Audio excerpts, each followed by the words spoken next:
Flying Nun Extended Play.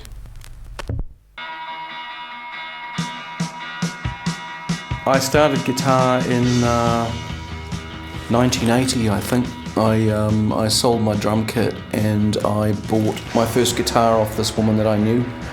An electric guitar, the same model of Ibanez 59er that David Kilgour plays, except mine was a black one and his is a white one, but yeah, the exact same model. And I think I had seen them by that point, so I think I possibly might have actually bought it because I'd seen him play one. I wanted to start my own band, and that was Children's Hour. It was actually the other three guys. They'd all met previously and had started jamming together, and I had been flatting with Johnny, our bass player, prior to him starting the band with the other guys, and then we weren't flatting together at that point. And then I saw him again, and he said he was jamming with some friends, and did I want to come along? I said yes.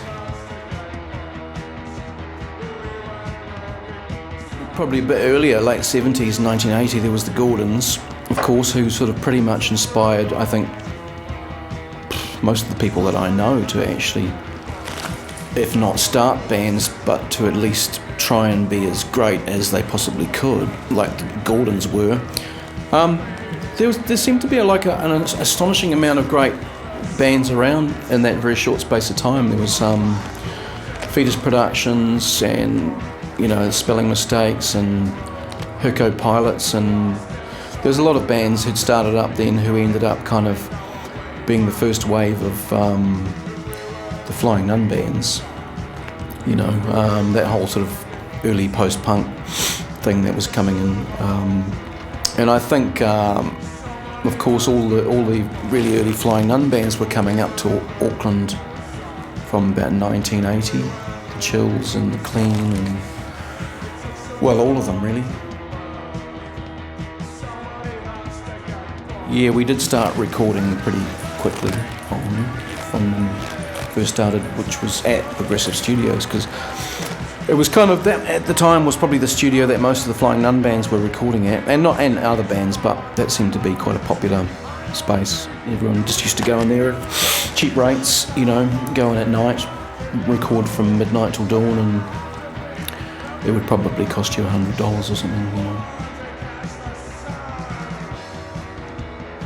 Just a combination of the people in the band. So we were all just kind of like into, all of those post-punk bands coming out of the UK, and the early sort of experimental underground stuff coming out of the States. But, all of those bands that everybody name checks, even now, Killing Joke and Joy Division and The Fall and The Birthday Party and blah, blah, blah, Gang of Four, Wire, etc., etc. The list is endless, really. There was just so much great music around. So much great new original music coming out of those places that we were looking to, and I think New Zealanders picked up on that whole sort of punk and post-punk thing really fast compared to a lot of other places. There was punk bands in Auckland that virtually at the same time as the Pistols and all that lot were starting to play music. So I was going to pubs and clubs when I was about 14. To go and see all of those bands. It didn't get caught much.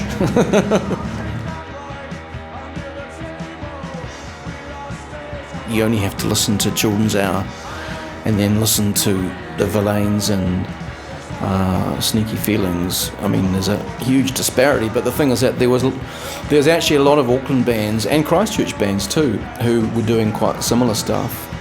A lot of the early Christchurch bands that were on Flying Nun were probably, mining fairly similar territory to what we were. The very dark end of like the Velvet Underground and the Stooges and stuff like that, and then through to the post-punk stuff. But we weren't that unusual for Auckland, and even Wellington, but Dunedin had a very different scene altogether, I think, probably from the rest of the country, really. I guess you could say that the Dunedin bands were different from us.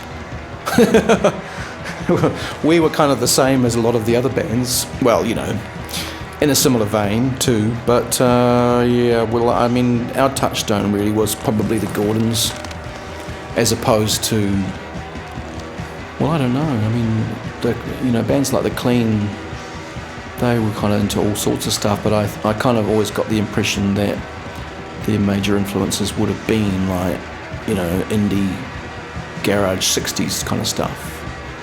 And some early 70s stuff like Can and Faust and things like that, that real motoric hypno beats that Hamish used to play.